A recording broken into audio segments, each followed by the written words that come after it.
dia, boa tarde, boa noite. Bom Gabriela dia, bom dia, Nascimento. bom dia, bom dia. Bom estar aqui com vocês hoje de novo, feliz, faceira, em Papo de Salvador. músico, né? Etnomusicologia, Educação em Debate. Nossa terceira edição. Exato, hoje a gente está com uma convidada também de peso, né, Paulinho? Outra convidada de peso, né? Queria que tu fizesse as honras da casa para a gente conversar sobre isso, né? Lembrando que eu estou aqui em Salvador, Paulinho está no Rio Grande do Sul e a nossa convidada está aí também, né, Paulinho? Não, ela está fazendo doutorado aqui na URGS, mas por causa da pandemia ela está no Rio Grande do Norte. Ah, ela tá no Rio Grande do Norte, ótimo. Sei que ela estava aí já. Isso, e ela é uma educadora musical. E a ênfase da área dela de pesquisa é gênero e sexualidade. Ela vai falar um pouquinho sobre isso, sobre a trajetória dela em licenciatura lá no Ceará. E a trajetória dela é bem interessante. Eu acho que a gente vai poder falar sobre o jeito que a educação tem abrangência na música no norte, no nordeste do nosso país, né? E esclarecer um pouquinho mais esses assuntos para leigos e acadêmicos. Olá, gente, bom dia. Bom dia! Bom dia, Naya. É um prazer te conhecer. Prazer é todo meu, Gabi. Oi, Paulo. Bom dia. Olá, é um prazer te receber aqui nesse Papo de Músico.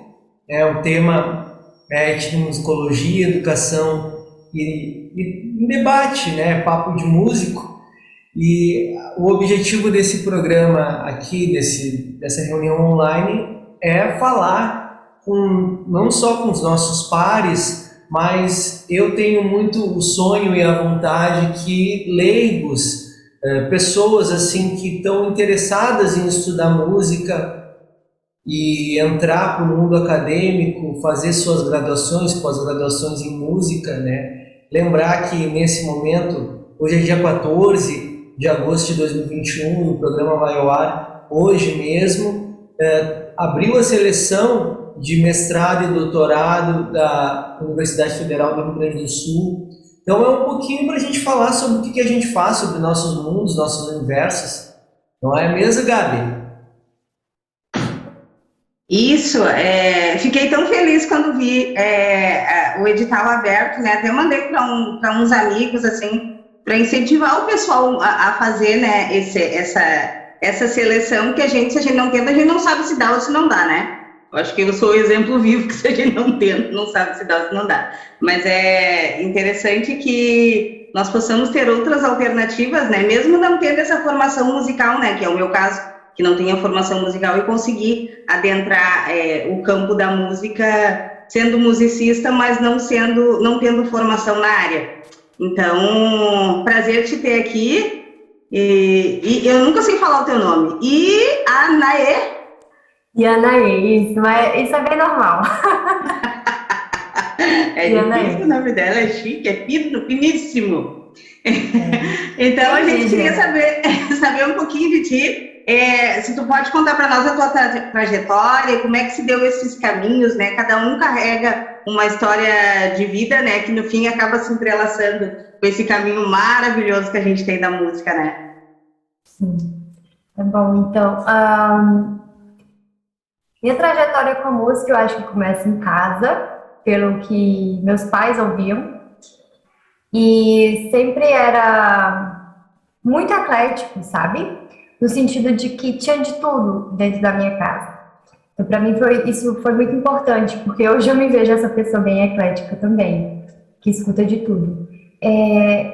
Mas o primeiro instrumento que eu toquei foi flauta doce na escola, como muitas pessoas. Infelizmente, não teve continuidade o projeto de música na minha escola, então foi só alguns meses, alguns poucos meses e uma apresentação. Isso eu estava na quarta série.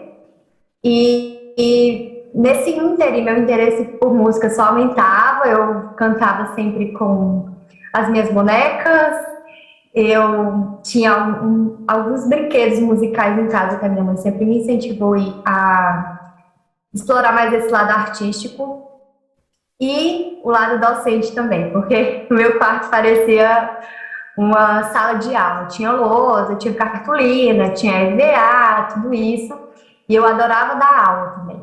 Então, desde criancinha já tenho essas duas frentes, né? E a outra frente seria a escrita, que eu também fazia os meus livros sobre coelhos e gatos e cachorros e por aí vai. E meu contato com a música começa aí. Mas, mais especificamente em relação ao violoncelo, foi só com 16 para 17 anos num projeto musical, né? Um projeto social que, se não fosse um projeto social, provavelmente eu não estaria nessa área. Se não fosse um projeto social, eu não saberia o que é violoncelo, porque eu sou periférica, então, na periferia, a gente sabe que se não forem as ONGs e os projetos sociais, não existe esse contato com esses instrumentos que são europeus e tudo mais, né? Que para mim já é um pouco problemático hoje em dia, por isso que eu e o violoncelo a gente deu um tempo, né? Porque eu estou realmente em crise com isso. Eu vejo que todo o estudo do violoncelo, tal como ele foi pensado hoje, não é uma coisa que me contempla. Então, eu estou tirando um tempo para pensar como eu queria ensinar outras pessoas e ensinar a mim mesma. Mas voltando, então foi com 16 e 17 anos que eu comecei nesse projeto social com o violoncelo, e com 8 meses depois eu tentei o vestibular para a Universidade Estadual do Ceará, e eu entrei. E aí a gente sabe das dificuldades que é conciliar o estudo acadêmico, né, a graduação, a pós-graduação, com o desenvolvimento no instrumento ou com outros lados da criatividade que não sejam acadêmicos, né? Então, eu me vejo muito, a minha trajetória, como eu tinha falado para a Gabi no Whats, a minha trajetória musical ela é majoritariamente acadêmica. Então, as coisas que eu alcancei foram por causa do violoncelo naquele momento inicial, e depois foi por causa do meu engajamento mesmo, junto a questões acadêmicas, porque eu sou nerd. Então, eu alcancei coisas por causa do lado acadêmico mesmo. Eu me distanciei muito do instrumento, do fazer musical. Isso me dá algumas crises, sim, mas por outro lado, eu tenho desenvolvido coisas que, se eu estivesse só em cima do violoncelo, com certeza eu não conseguiria alcançar. Eu já passo, assim, a jogada, digamos assim, para a Gabi falar um pouco. Estou a fim de falar um pouco menos hoje, sei lá por quê, mas estou a fim de falar um pouco menos hoje. Acho que porque tem muita gente que eu considero querida, importante, que merece ser ouvida aqui, vocês. Mas, seguinte, eu pergunto assim, se eu tô de fora, tô me colocando no lugar daquelas pessoas que estão de fora, tô muito pensando nessas pessoas de fora do meio acadêmico, né? A Gabi pode falar um pouco também, depois a Yanaê, sobre o que se pesquisa na universidade, né? As áreas, que isso entra de cara com a temática do nosso programa, etnomusicologia e educação em debate. Então, etnomusicologia é uma área, educação é outra, onde isso se relaciona, como se faz pesquisa, o que se faz no mestrado, no doutorado em música hoje. Isso é muito bom para a gente, se a gente estiver conversando com alguém também da área mesmo, que já é docente numa universidade, já é professor na universidade, ou professor autônomo, ou em projeto social, escola, para a gente se olhar no espelho e ver o que acontece realmente, nosso entendimento disso hoje em dia. Então, passo a bola para a Gabi, para vocês também. Sim, vou falar um pouquinho, assim, da questão da minha experiência, assim, né? Que as pessoas, eu acho que ficam um pouco perdidas, né? nessa questão de pós-graduação às vezes é um universo muito distante, né? Como para mim era um universo bem distante, assim, eu não sabia que eu podia trabalhar com música, não sabendo ler partitura direito. Então, eu não tinha essa noção, né? E então eu acabei entrando na linha do mestrado da URGS em etno, que na realidade é mais uma área de pesquisa, né? Tu pode, quando entra é musicista, né? Eu sou cantora popular e, embora não tenha todo o conhecimento acadêmico, eu trazia toda a minha trajetória de cultura mesmo, né? De vivência e de projeto social também, né? Porque acabei conhecendo o Paulinho no projeto social, que foi onde deu esses cruzamentos, assim. Acho que varia de universidade para universidade, né? A linha da pesquisa, que é o foco mais do mestrado e do doutorado, e agora eu, por exemplo, optei por fazer na linha de pesquisa de gênero, violência e música, né? Eu acho que gênero e sexualidade, até fiquei bem interessada no teu projeto, porque dialoga muito com o meu, né? Daqui a pouco a gente troca umas figurinhas, assim. E eu tenho visto que isso tem eclodido dentro das universidades. Embora, numa rápida pesquisa que eu tenho feito, ainda há poucos professores que levam isso para dentro da universidade como disciplina. Ainda há pouquíssimos professores que fazem isso. Eu tô tentando fazer doutorado de sanduíche fora e estou encontrando isso também, viu, Paulinho? Bem importante lembrar isso. As universidades de fora, é difícil a gente encontrar pessoas que trabalhem com gênero e sexualidade, professores que trazem essa temática nessa linha de pesquisa, né? Eu queria que tu falasse um pouquinho para nós também, daí, Ianaê. O que tu acha?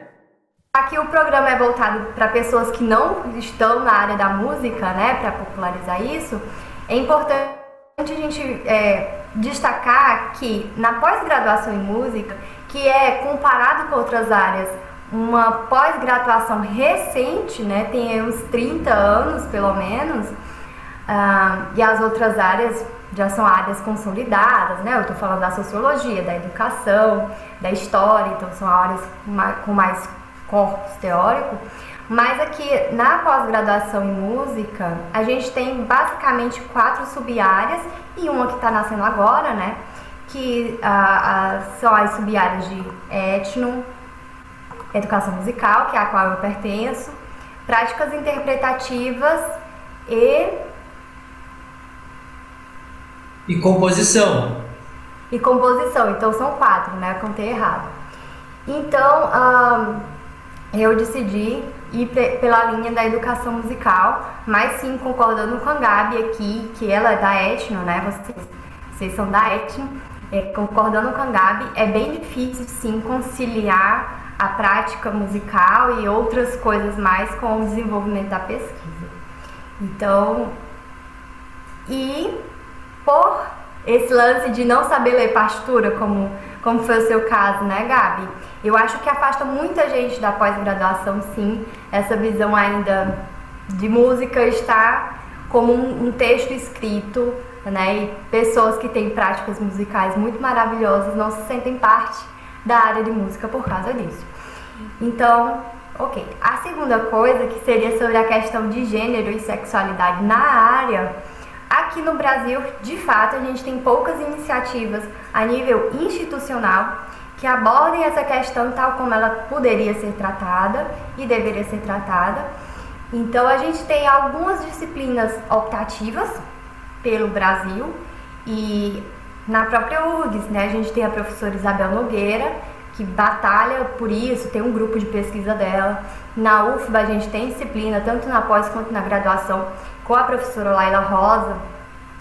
Tem o professor da UFPEL, Rafael Noleto, que aborda essas questões também, mas ainda são iniciativas, eu diria, individuais e institucionalizadas, né? Então, eu, no meu caso, eu sou líder, juntamente com um colega, Eu sou líder do grupo de estudos Gênero e Sexualidade em Educação Musical, justamente porque eu percebo que existe essa necessidade. Tem algumas pessoas interessadas, principalmente pessoas a nível de graduação, que não sabem muito bem para onde ir, porque não existem muitos professores dispostos e dispostas a abraçarem essa temática. E lá fora, Gabi, eu percebo que tem um pouco mais de flexibilização no sentido de que essas pesquisas, não só a pesquisa de gênero e de sexualidade em música, mas a pós-graduação em música já é um pouco mais antiga do que aqui no Brasil. Então, eu percebo um amadurecimento maior, principalmente nos Estados Unidos, né? Eu participei agora da Conferência Internacional sobre Queer, questões LGBTQIA+, na educação musical.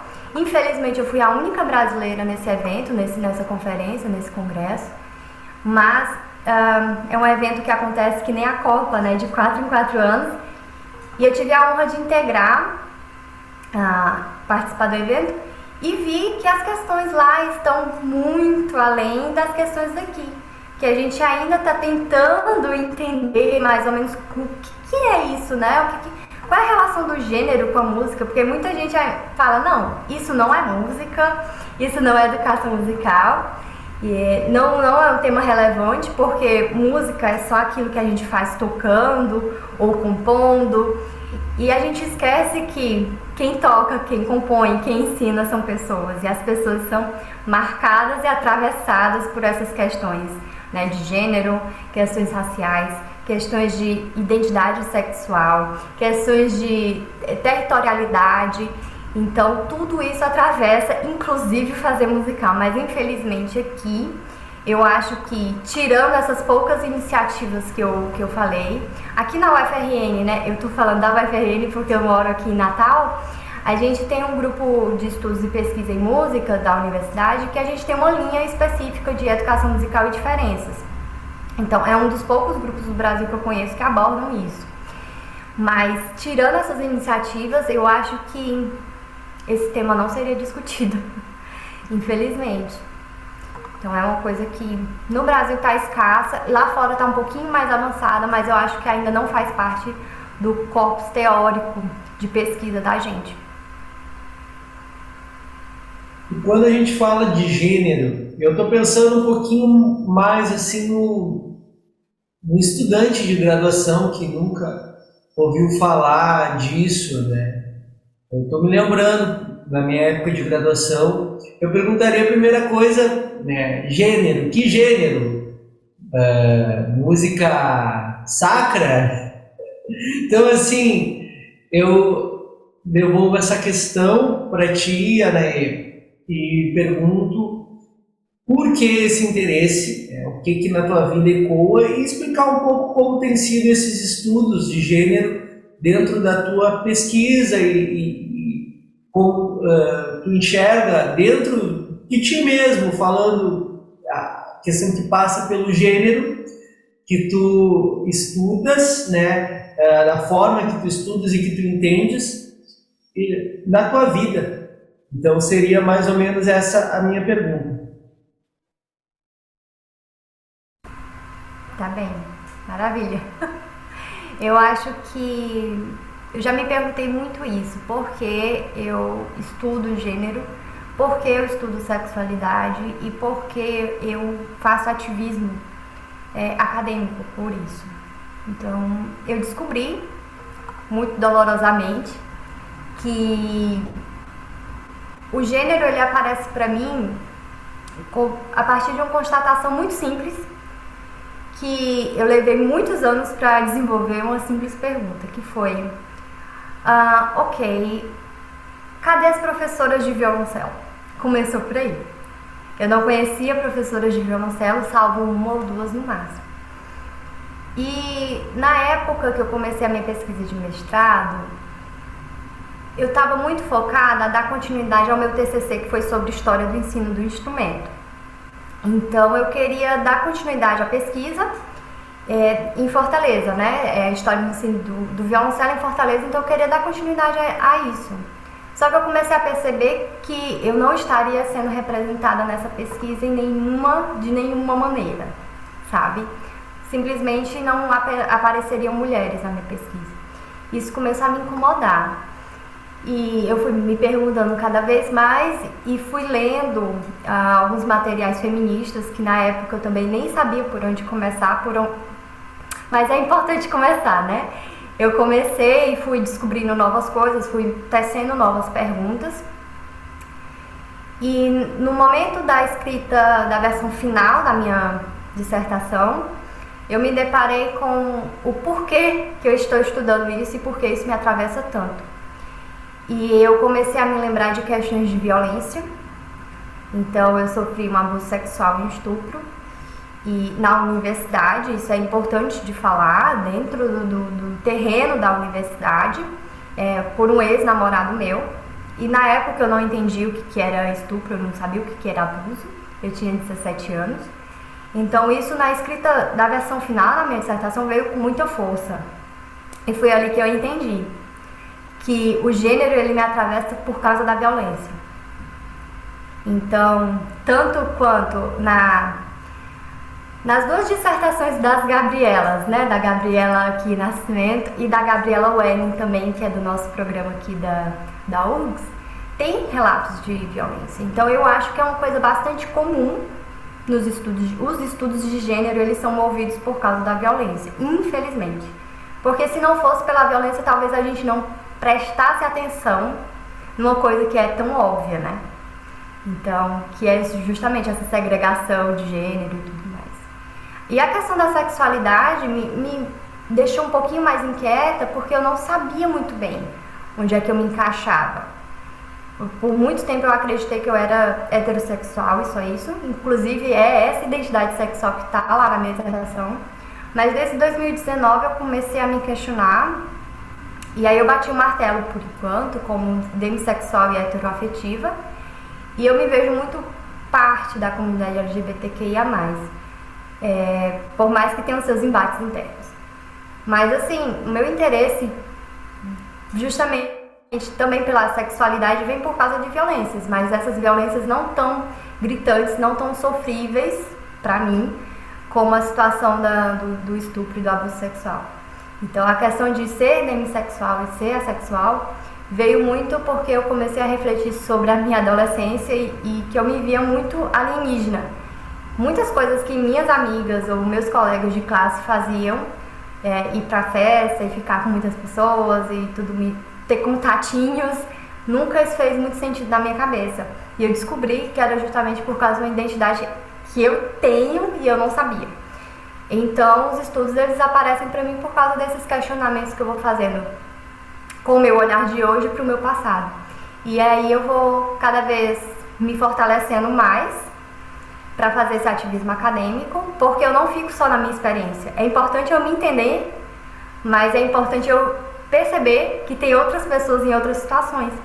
Então, a minha pesquisa de mestrado foi sobre professoras de violoncelo, porque eu sou uma professora de música violoncelista, então meu olhar primeiro foi direcionado para isso.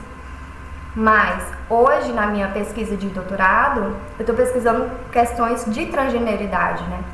Porque eu acho que a transgeneridade já é uma fronteira última daquilo que a gente entende por gênero binário, que é uma ameaça, inclusive, ao sistema sexo-gênero que a gente tem. Mas tá, tô falando difícil. O que é gênero? Então, tem muitas perspectivas de gênero. E quando a gente fala de gênero, pode ser esse gênero musical, pode ser o gênero gramatical, pode ser muitas coisas. Mas o gênero ao qual eu tô me referindo aqui há muito tempo é um gênero que está na nossa pele, está na nossa leitura social. Que é quando você bate o olho na pessoa, é homem, mulher, e fica assim. E a gente já faz essa leitura desde quando a gente está na barriga da nossa mãe, no útero. E a partir desse gênero, que é a identidade de gênero, a gente vai colando valores, atribuições, expectativas em cima daquela pessoa. Só que o gênero como categoria de análise, para mim, ele vai muito além do que entender se é um homem ou se é uma mulher, por exemplo. Eu entendo o gênero como uma categoria para a leitura social do mundo e, sobretudo, eu entendo o gênero como aquilo que se expressa no momento que se faz, sabe? Eu não acredito que exista um ser mulher essencial, assim, de você tem a mulher dentro de si, a mulher loba, que muito dos feminismos liberais e ecofeminismos falam, eu não acredito nisso, ou ser um homem, entendeu? Eu não acredito nessa identidade de gênero. Então, é essencial. Eu entendo que o gênero é o que se expressa no momento que se faz. Não é isso? Espero não ter falado muito complicado. Eu queria te fazer uma pergunta, Yanaê. Assim, como é que tu te vê nesse espaço que a gente sabe que ainda é pequeno para as mulheres dentro da universidade, ainda mais uma mulher violoncelista, que né? São pouquíssimas mulheres que ocupam esse espaço. Como é que tu te enxerga? Tem esse lance de preconceito? Não tem? Tem mais homens? Tem mais mulheres? O que tu acha, assim? Qual é a leitura que tu faz desse espaço que tu ocupa hoje dentro do teu espaço de trabalho, de desenvolvimento de pesquisa? Tá, eu acho que muito por iniciativa individual e, claro, tentando articular com outras pessoas, eu não me vejo mais tão sozinha quanto eu me via no momento da dissertação, sabe? Do mestrado. Eu tentei, a partir de 2018, eu comecei a articular redes, justamente porque eu acho que é um tema importante e também para não ficar sozinha para sempre, né? Numa situação marginalizada. Porque por muitas vezes, inclusive isso é o título do meu primeiro capítulo da dissertação, eu ouvi que essa não era uma pesquisa em educação musical. Eu recebi um parecer dizendo que o meu projeto de pesquisa de mestrado, ele não tinha nada a ver com música, ele seria melhor recebido num evento de sociologia. Então, para não me sentir tão deslocada dentro de uma área que eu quero trabalhar mesmo e desenvolver pesquisas e orientar pessoas, né? Ser professora de música a nível universitário, eu comecei a articular redes. Então, em 2018, eu fiz uma palestra sobre feminismos e música. Foi um fiasco a palestra, só foi 2 pessoas, isso foi na UFRN. Mas em 2019 eu ofereci um mini curso juntamente com a Thaís Nascimento, que é a nossa colega da URGS, que ela estuda sobre mulheres compositoras para violão. Então a gente ofereceu juntas, né, o curso Mulheres e Sujeitos da Diversidade na ABEM. Foi legal, foi muito legal, isso me motivou a fazer um mini curso na ABEM em 2020, ano passado, com o colega Wenson Oliveira e a colega Glauber, sobre educação musical queer, e esse ano a gente vai oferecer de novo. Então eu acredito que a minha forma de tecer as redes, isso além do GECEM, né, que é o grupo de estudos que eu falei para vocês. Então a minha forma de tecer redes é apostando em possibilidades didáticas para as pessoas terem contatos iniciais com esse tema. E assim, no futuro, quem sabe, eu não preciso estar numa situação marginalizada e nem ninguém que pesquisa sobre isso, né? No caso da própria Gabi, para não precisar ser escanteada, sabe? Colocada de lado, porque é um tema menor ou sem relevância acadêmica nenhuma. Que às vezes as pessoas entendem nosso tema como nosso tema de pesquisa, né? Nosso tema de pesquisa como uma coisa mais panfletária, mas como se o ativismo, a militância precisasse ficar exclusivamente na rua, né?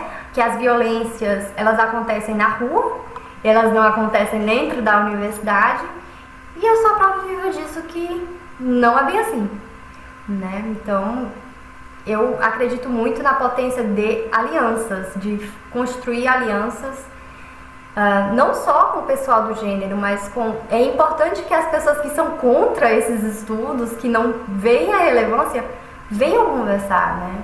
porque a gente vive num mundo caótico e que qualquer pessoa que fale a palavra gênero, ela é vinculada com ideologia de gênero, pedofilia, abuso infantil, todas essas coisas que para mim não fazem o menor sentido, mas tem uma construção discursiva muito grave aí atrás. Então, é importante que a gente construa as alianças justamente para deixarmos de ser marginalizadas, né? E é isso.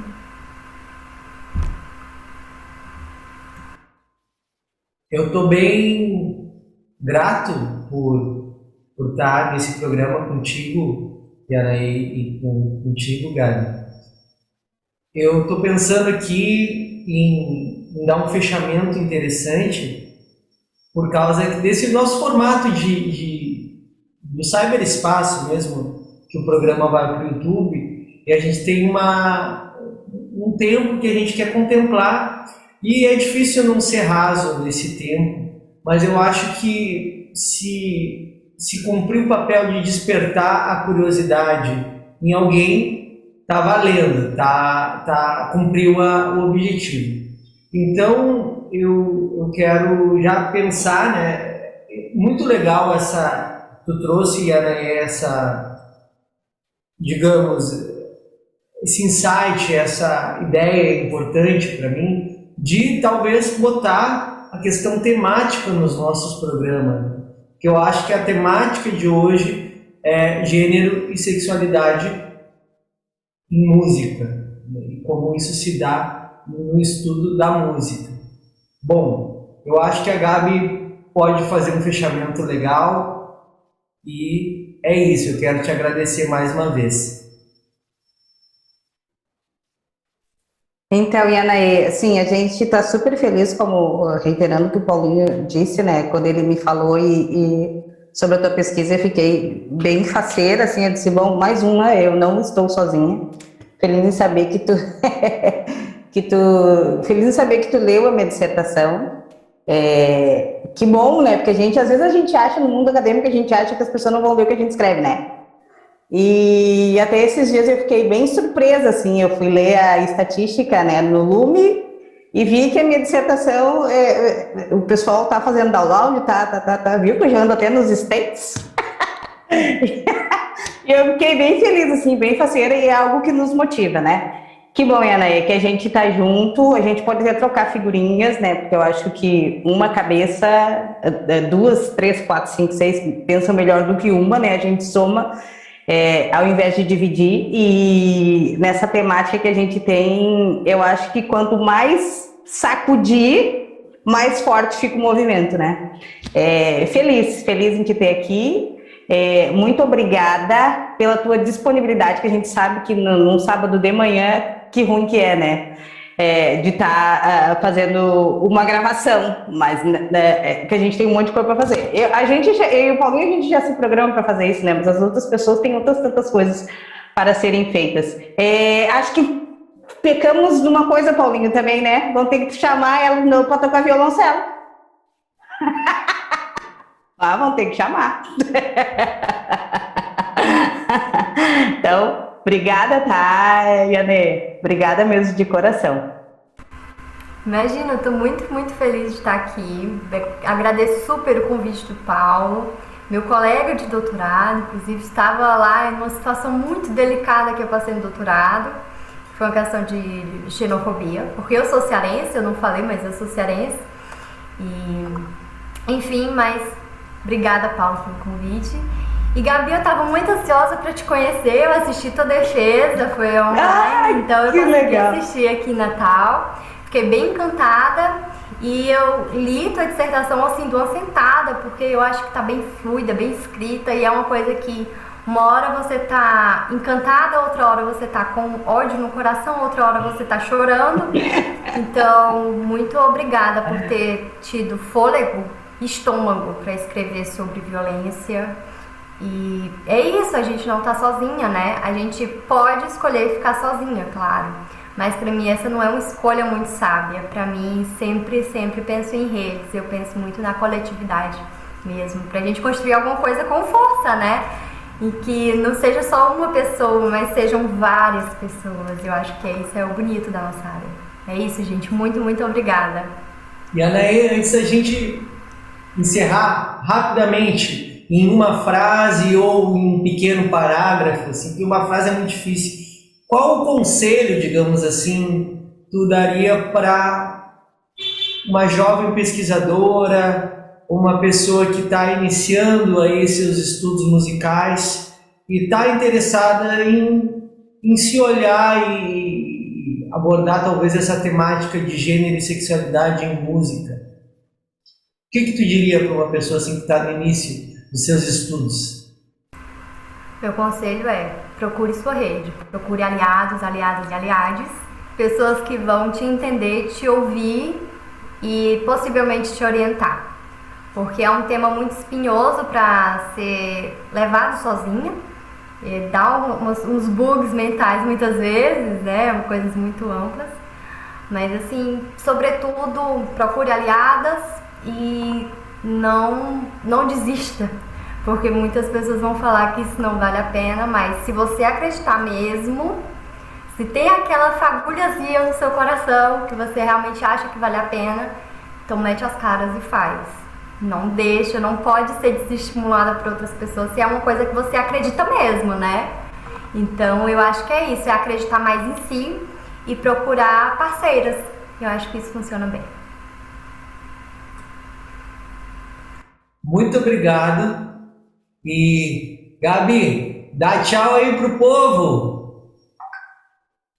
Então, povo, obrigada para quem está assistindo, né? A gente fica feliz em poder contribuir trazendo essas questões e trazendo essa esperança, né? Que quem tem muita vontade mesmo é bem como a Anaê disse, mete as caras e vai, porque no final sempre dá certo. Se a gente tem algo assim que toca muito no coração e que tu acredita naquela causa, vamos fazer que dá. E a esperança é que tenham mais pesquisadores, né? A gente está num processo tão de desconstrução, né? Eu acredito que quanto mais professores que fomentem esses assuntos, essas temáticas, né? Mais a gente consegue aglutinar gente, né, para estar junto nessa marcha, tá, gente? Brigadinha, beijinho para vocês, então.